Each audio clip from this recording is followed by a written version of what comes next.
हाँ एक खोतकर जी। अध्यक्ष महोदय, मी आपल्या माध्यमातून एका गंभीर विषयाकडे शासनाचं लक्ष वेधू इच्छितो.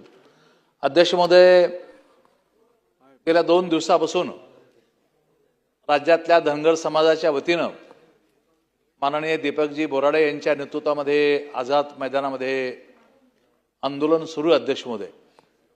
अध्यक्ष महोदय, धनगर समाजाच्या भावना ह्या प्रचंड तीव्र आहेत.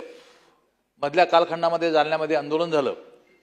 माननीय मुख्यमंत्री महोदयाच्या माध्यमातून, माननीय एकनाथ शिंदे साहेबांच्या माध्यमातून आम्ही त्या लोकांना इथपर्यंत घेऊन आलो, परंतु अजूनही प्रश्नाची तड या ठिकाणी लागली नाही. अध्यक्ष महाराज, राज्यातला धनगर समाज मुंबईच्या दिशेने कधीही निघू शकतो. जी मधल्या कालखंडामध्ये मुंबईची अवस्था झाली होती तशीच अवस्था पुन्हा एकदा मुंबईची होऊ शकते. मी आपल्या माध्यमातून सरकारला विनंती करतो की एसटीमध्ये जे आरक्षण धनगर समाज या ठिकाणी मागतो त्या संदर्भामध्ये दीपकजी बोराडे आणि त्यांचे सर्व सहकारी यांच्या माध्यमातून जे आंदोलन या ठिकाणी आझाद ग्राउंडला सुरू होते त्या संदर्भामध्ये आपण तातडीने दखल घ्यावी आणि सरकारला उपाययोजना किंवा सरकारला तातडीने निर्णय घेण्यासंदर्भामध्ये सूचना कराव्यात, अशा प्रकारची विनंती मी आपल्या माध्यमातून सरकारला करतो. शासनाने नोंद घ्यावी.